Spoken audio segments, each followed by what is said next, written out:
Hey everybody, I'm gonna apologize for the technical difficulty delay. There's a thing with Crowdcast where we can't have more than 4 people on the screen at any one time. So what I'm doing is I'm going to starting a Zoom call with the speakers, and then we're going to share it onto the screen. Unfortunately, 2 of our speakers are tardy. So they will hopefully be joining into the Zoom call shortly. But I think in the meantime, let's just get things started. Let me share my screen. Then I could put my headphones back on and follow the entire conversation. Oh, right, I can't do the headphones because sound won't come through the share screen. So we got to do it like this. Can you guys do a sound check? Testing, hello. testing. All right, Hello. perfect. Okay. So, we are 5 minutes in, and we've got no Chris and no Kevin. Do you want us to vamp while you're Yeah, while you're busy? Go for it. Okay. Because we can talk for sure. Of course. Well, hello everyone. Welcome to this roundtable on medieval history. I am Robin Peirson from the History of Byzantium podcast, and I am joined by... I'm Bry of the Pontifacts podcast. And we're hoping to have a lively roundtable, but it may turn into just you and me having a chat, which is fine by me. I'm prepared. We can do this. We got Kevin. That's good. Ah. All right. Excellent. Chris, where are you? Come on, buddy. Kevin. Hello, Kevin. There we go. Great. Can you hear us, Kevin? I'm here now. Excellent. Great. Great. Do you want to just introduce yourself to the viewers, the listeners? Yeah, I'm Kevin Stroud of the History of English podcast. Bear with me just 1 minute, and I've got to... All right, I'm getting there. I'm sorry. I knew you were doing something a little different with this one, so I'm having to adjust on the fly here. Sorry about that. Kevin will hopefully join us shortly. I'm here. Or sorry, Chris. Right. I'm Benjamin Jacobs of the Wittenberg to Westphalia podcast, and I'm going to thank you all for coming. We've got 95 people in the room. That's intense. Yay. I just came from one with 20, so this is pretty good. We've got a couple questions to chat about, and I think as we wait for Chris to get over here, just check my phone and make sure he didn't mess. Oh, there he is. So he needs the meeting code. You guys can vamp, and I will try and deal with this for him. Kevin, Bri and I just introduced ourselves. Do you want to just... Yeah, I'm sorry. I'm sorry for joining you late. This was a slightly different setup for this panel since we had so many speakers, but I'm Kevin Stroud of the History of English podcast, and it's obviously, as the name suggests, it's the history of the English language, and I've been doing it now for almost 10 years. And currently, it's a chronological history, so I'm currently in the Middle Ages, which is appropriate for this panel. Actually, right now in the mid to late 1400s, so I'm leaving the Middle Ages, getting ready to enter the modern period. And so I can contribute a little bit. I don't consider myself an expert on the Middle Ages or medieval history in any way, but I can certainly speak about it from the perspective of language, which is what my area of study has been over the past decade or so. Excellent. Oh, and we got Chris. Great minds.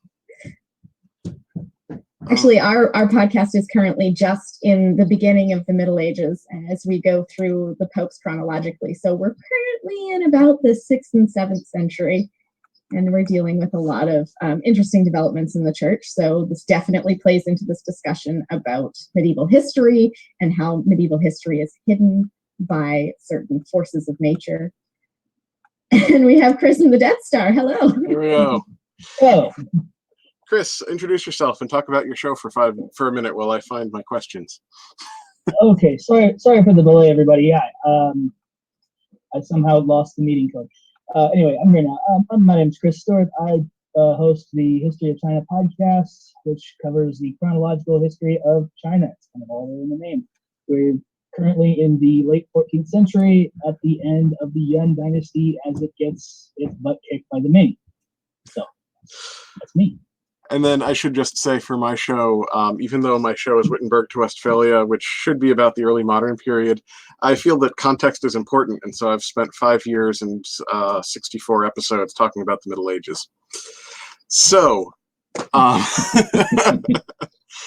let's kick this off without any further delay and say that I think the topic question that we most wanted to start with, that I think piqued all of our curiosities, was, do pop culture depictions of the Middle Ages contribute to hiding the reality of what occurred? Is this different for other time periods? Well, I'll go ahead and jump in. As I mentioned earlier, from my perspective, doing a history of the English language, the thing that I'm always interested in is the linguistic aspect of history. And I think that's where pop culture depictions sometimes fall short, especially if we're thinking about it in terms of movies and television shows. Anytime we see a depiction of the Middle Ages, the characters are usually speaking not only English, but they're speaking modern standard English. I think about one of the most well-known movies of the Middle Ages from the past few decades, a movie like Braveheart, which is set in the 1200s in England and Scotland. All the major characters in that movie, certainly the King of England and William Wallace in Scotland, are speaking modern English, even though Mel Gibson uses a Scottish accent. In reality, they didn't speak modern English, obviously. In fact, both of them probably spoke a form of Norman French, because they both had Norman ancestry, and they both probably spoke a little bit of English as well. But the English of that period was prior to Chaucer, so it was closer to Beowulf than it would be modern English. So that's one thing that always stands out to me. Obviously, I understand why they do that. These are movies for a modern English audience, so they're going to use modern English. I do think that some historical depictions do a better job of this. I know the Vikings series, which the History Channel aired, I've only seen a couple of episodes of it, but I do know that there are a few parts of that series where the characters actually speak in Old English and Old Norse.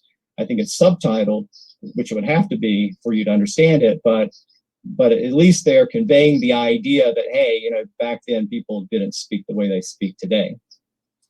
Just to add to that point, on fairly minor things, the big new show on Netflix is The Witcher, which is in a medieval context. And I saw medievalists.net kind of round up a couple of things in the dialogue there. One was a mention of reverse psychology, which obviously, probably as a concept of, maybe you tell a kid one thing to get them to do another, has existed forever. But the words psychology sounds quite alien to a medieval context. And the other one was saying minutes, be there in 20 minutes. And it's like, well, that's a concept that doesn't really fit in a medieval milieu. But those are just little minor things.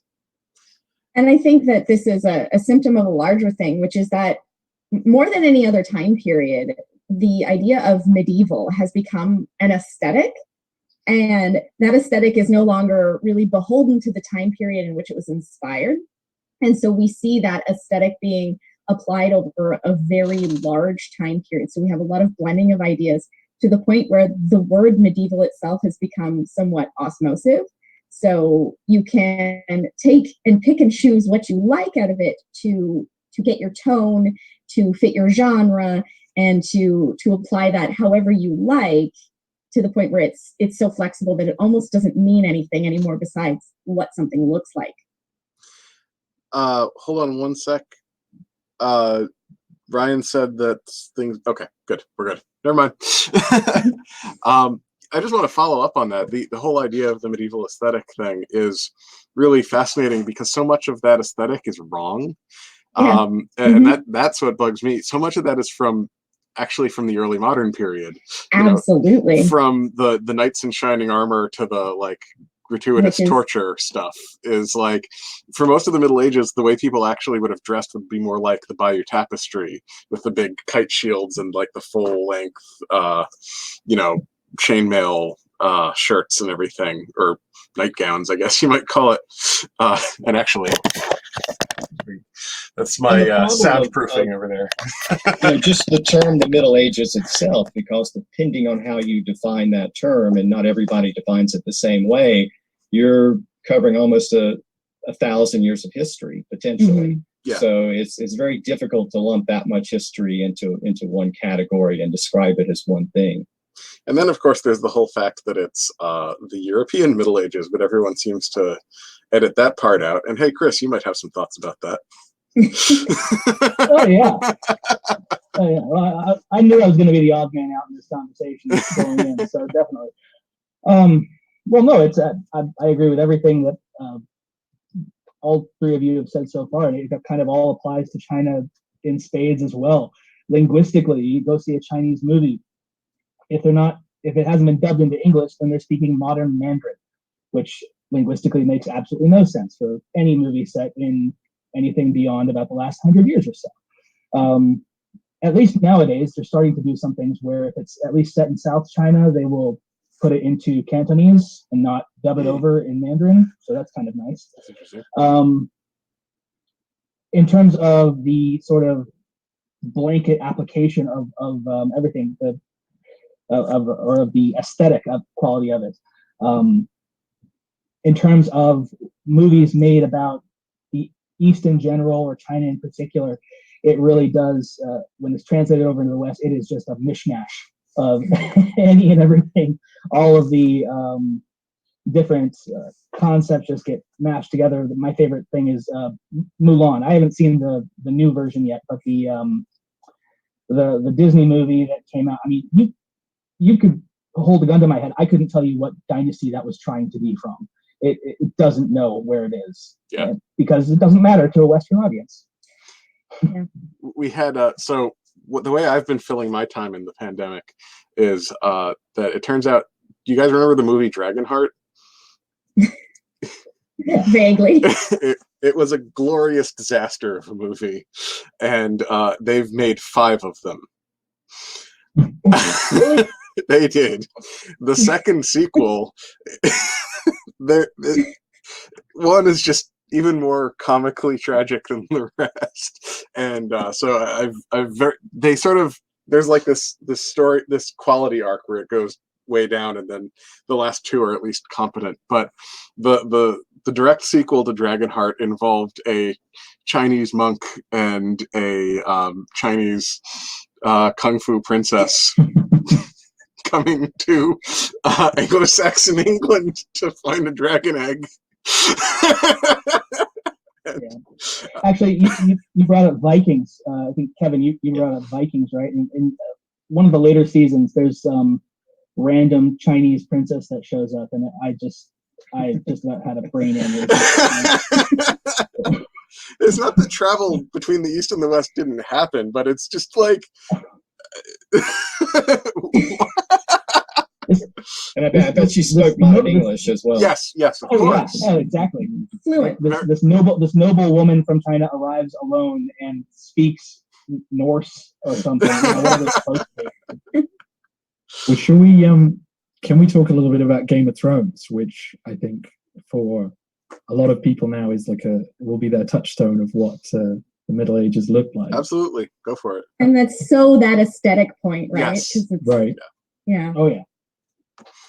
Well, something I wanted to talk about, maybe to take things that TV or the pop culture has to simplify. Game of Thrones, obviously, I think is quite interesting because it's based on a book which is kind of taking lots of elements of medieval and other times. So it is based on research, and something it may be inevitable in a modern storytelling structure, is that I felt that modern attitudes to religion were quite prevalent in the narrative in a way that doesn't really reflect how medieval people thought about the supernatural.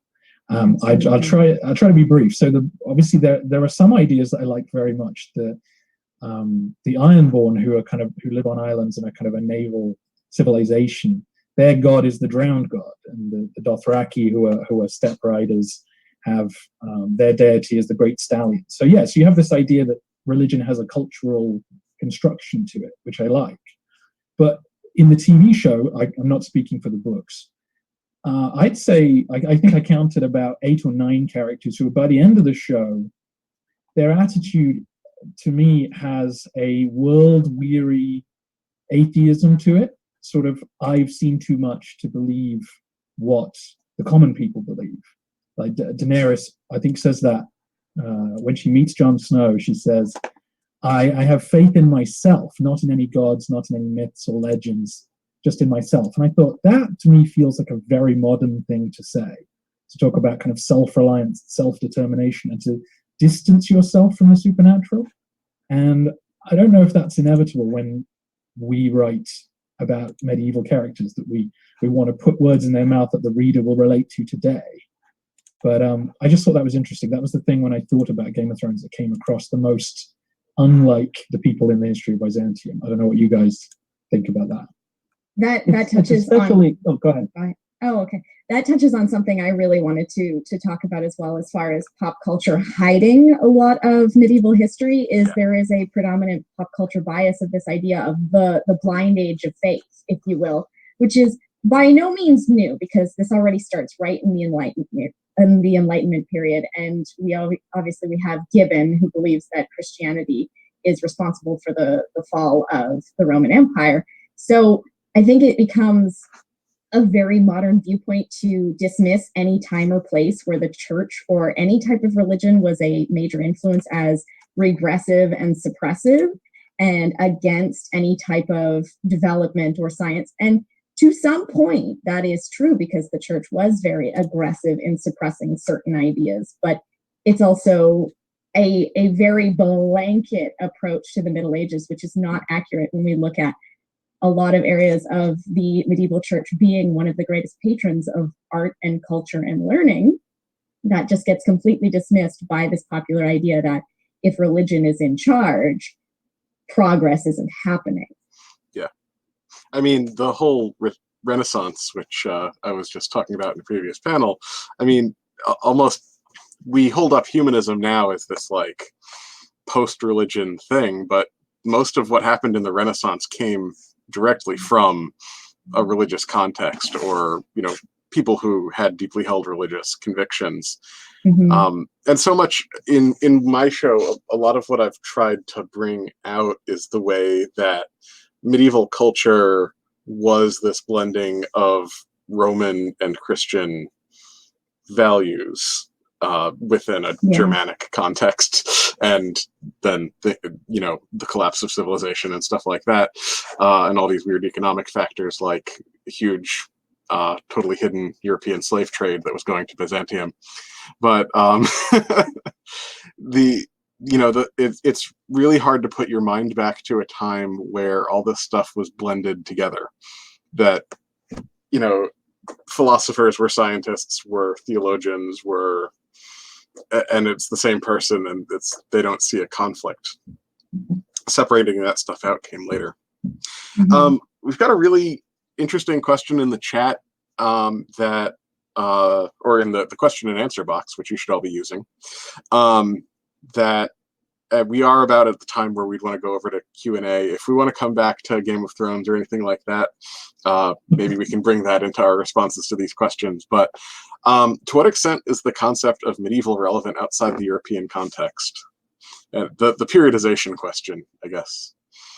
What does medieval mean when you have the Byzantine Empire persisting through the entire period?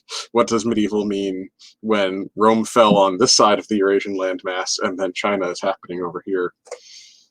I mean, I think that goes to the arbitrary nature of the Middle Ages and trying to define it. And, even using a term like the Dark Ages as opposed to the Middle Ages, and how the use of the Dark Ages has fallen out of use.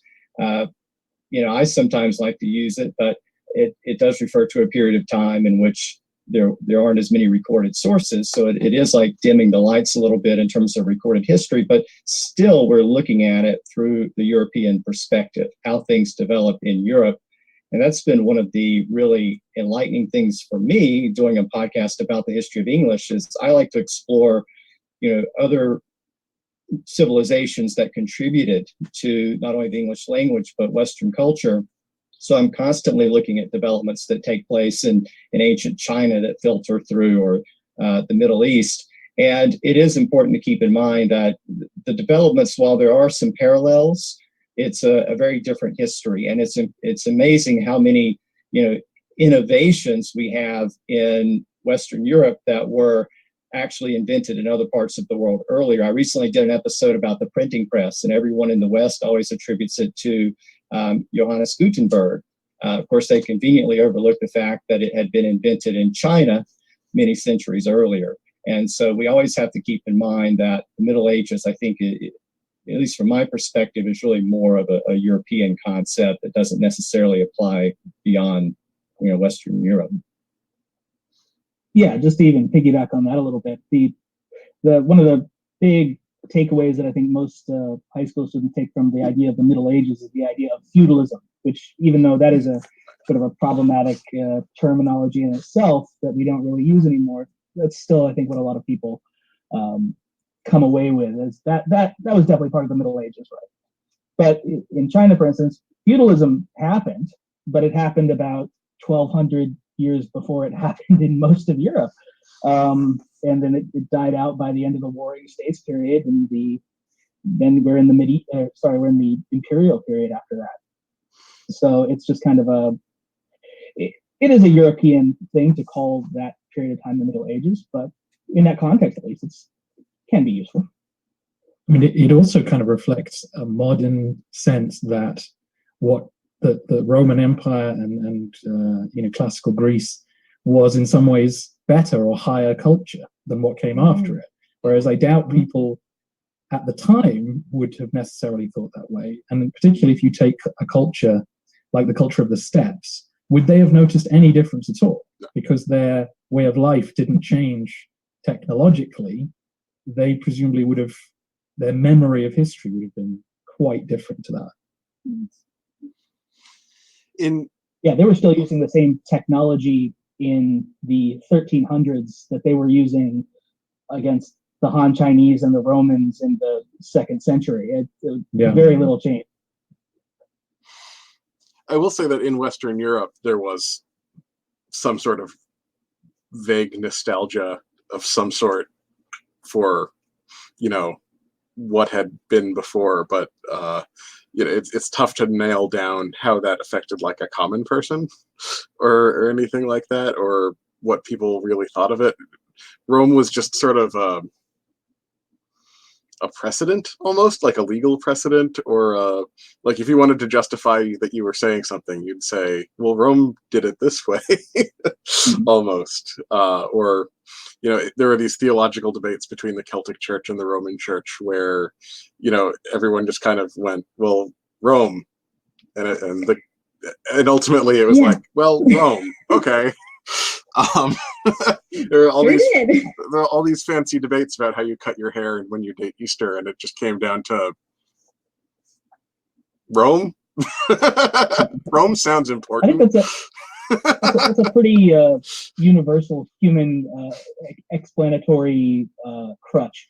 It's always in the U.S.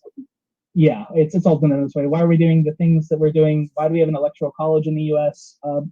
Founding fathers? Yeah, because that. In China it's the same way.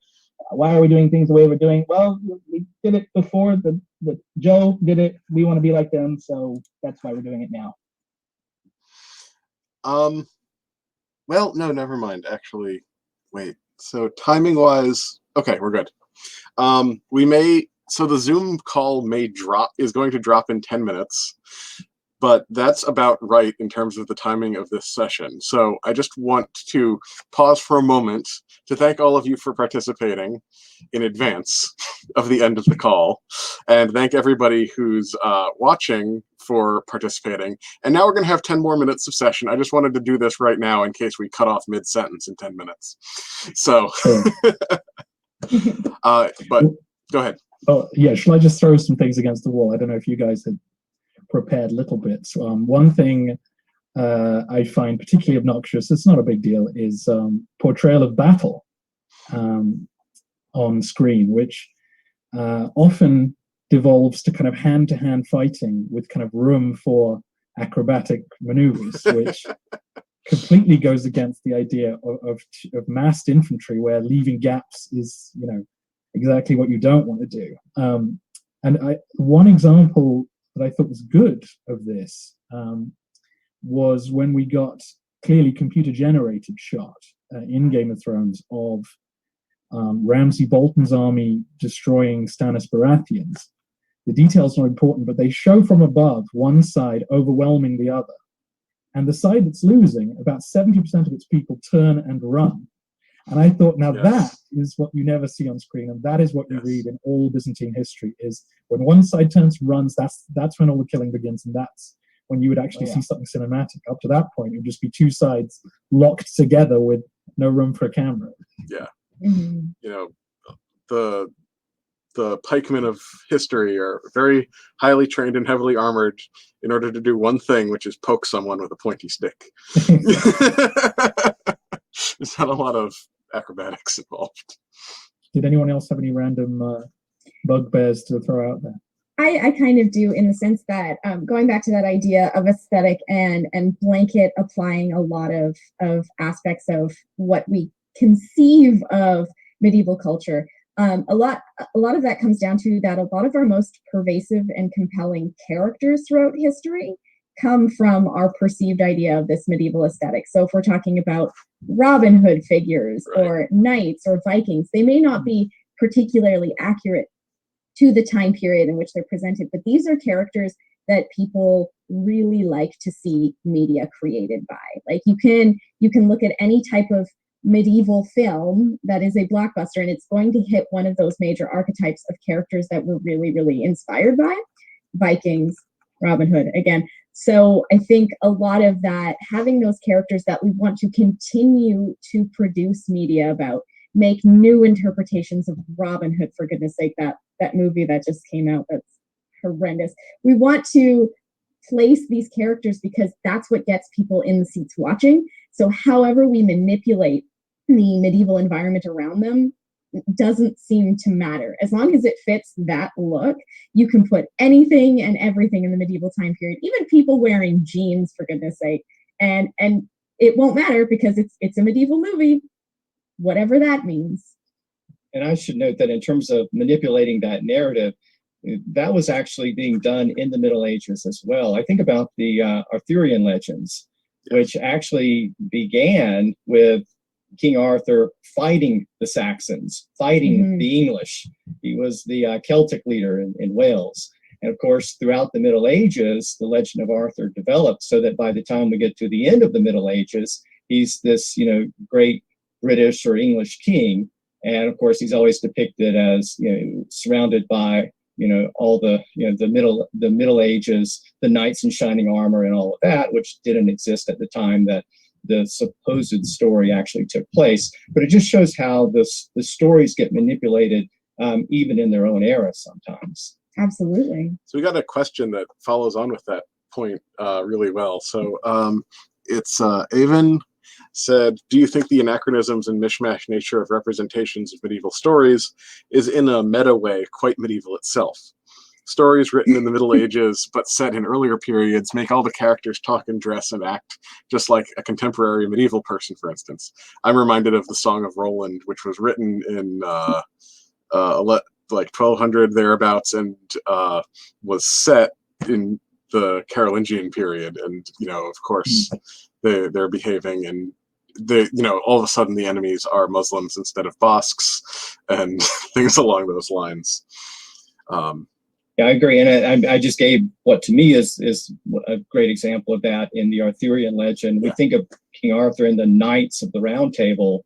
Well, there weren't even knights really at the time that the story began in the earliest chronicles in the 6th or 7th century. So yeah, I mean these things they do get the stories evolve and change to fit the audience that's listening to them at a later date. Absolutely. People want to connect with whatever they're consuming in whatever way, so everything has to be adapted in any time period to make that palatable for its audience. Yeah. So right now in the podcast narrative, we're covering the Alexiad, which is Anna Komnene's history of her father Alexius, which is modeled on the Iliad and the Odyssey, whatever, 4,000 years before. But that was the most popular literature she had to hand, and so it was being, its ideas being reworked for a modern context then. And from my situation here, that we've got the blockbuster movie that won't be released until they're good and ready for it, but we've got Mulan being re-released by Disney, and that's a story that's been worked and reworked and reworked for since about the 600s. And she's gone from being Chinese to half Chinese, and now she's back to being full Chinese again. It just, it suits whatever the audience needs at the time. Yeah. Has anyone seen anything really good, really accurate? The only thing I could think of was that Littlefinger's jabs at Varus for being a eunuch sound pretty accurate to Byzantium, where sense of humor seems pretty cruel towards those with any kind of deformity. This is bizarre, but part of what makes Dragonheart so frustrating is that there's these little nuggets of right in this stew of complete anachronism and then just bizarre tonal shifts. But yeah, like one of the obsessions is that the nobility, it's a story of knights in shining armor, but the nobility were kind of jerks actually. And so that's the thing that comes up in those movies. But it's don't look to those movies for any kind of historical accuracy, obviously. I saw something really bad later. Oh, go ahead. No, I was just going to say, I enjoyed watching The Last Kingdom, because in terms of battle, they did a pretty good job with shield walls and all that stuff. And then they also had the old English forms of the names, or but then shorten it into the modern names, which I thought was a pretty cool effect as well.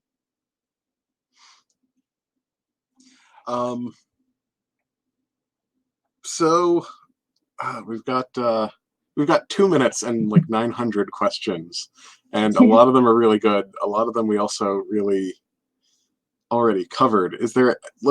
Let's just instead of trying to do all these questions in 2 minutes or anything, do you guys have any closing thoughts that about periodization or pop culture, Middle Ages, or?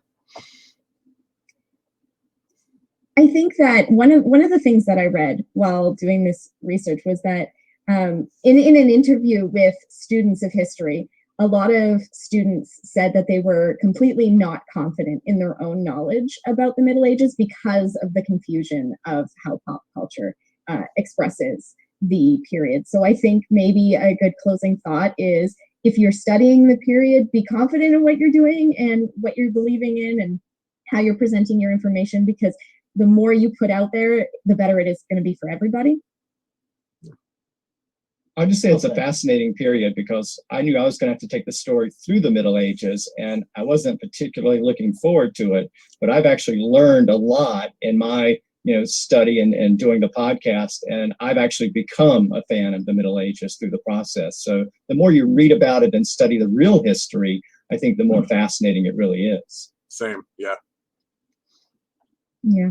I would just love some Byzantium in pop culture. Yes, absolutely. Yes. That would be amazing. Chris, we've got less than a minute, so rush and say something. Okay. Come on, you're on the spot, man. I'll go with the sentiment that Robin put out.